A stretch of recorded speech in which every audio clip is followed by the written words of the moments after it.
On va voir l'en-dehors. L'en-dehors, c'est le sacré Graal pour le danseur classique. Alors, la résultante de l'en-dehors, c'est les pieds qui tournent vers l'extérieur. Il y a plein de pratiquants de danse qui s'imaginent qu'en tournant les pieds, ils vont réussir à atteindre l'en-dehors. Les muscles de l'en-dehors, responsables de l'en-dehors, sont dans le bassin, ici. Donc, ils s'appellent les pelvis trochantériens, ils s'attachent sur le trochanter. Il y a le grand fessier qui va s'attacher ici sur l'arête du fémur. Tous ces muscles sont responsables de la rotation externe. Lorsqu'ils se contractent, ils tournent le fémur en dehors. Donc, les muscles ici sont bel et bien engagés lorsqu'on tourne l'en dehors. Chercher l'en dehors par les pieds est un non-sens puisque les muscles de l'en dehors sont dans le bassin. Il faut donc apprendre à engager sa cuisse en dehors. Regardez bien. Sur Aude, mets-toi en première position s'il te plaît. Bien. Alors sans bouger le bassin, tu vas lâcher l'en dehors, tourne tes cuisses un peu en dedans. On voit que quand elle a toujours ses pieds en dehors, on voit que son genou part vers l'avant, donc elle s'abîme le genou. Le genou ne peut pas être en torsion comme ça, encore moins quand il est tendu.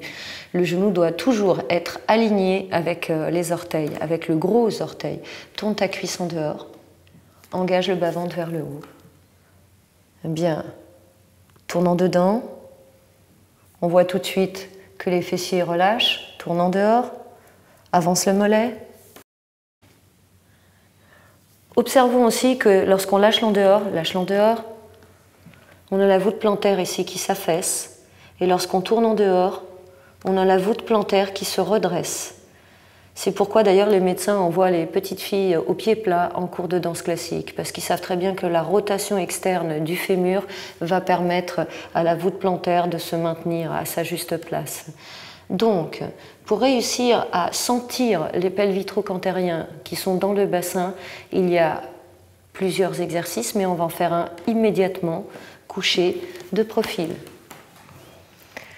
Je vous rappelle que pour vous placer de profil, il faut d'abord que vous soyez appuyé sur le haut de la cuisse, certainement pas sur la hanche ici, je dois pouvoir passer une main sous la hanche.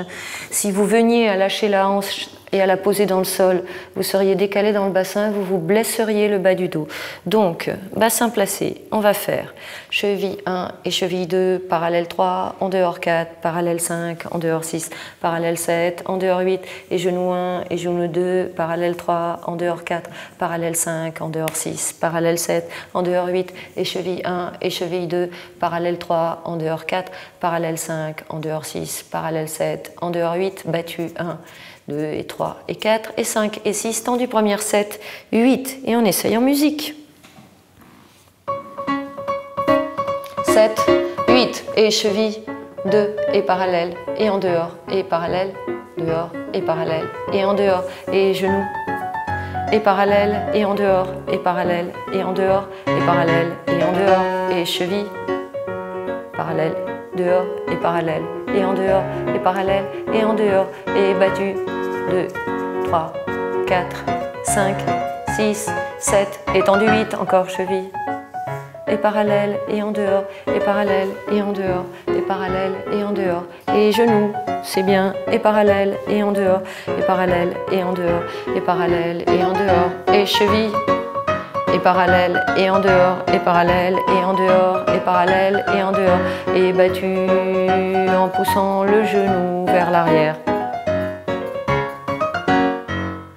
Bien, alors, étant donné que, fais-moi un retiré s'il te plaît, lorsqu'on fait un parallèle, on a les muscles ici, rotateurs externes, qui s'étirent, et lorsqu'on fait un en dehors, on a les muscles ici qui se rétractent, et que justement, ces muscles-là passent là où s'installe la cellulite a tendance à s'installer ailleurs. Bien, merci.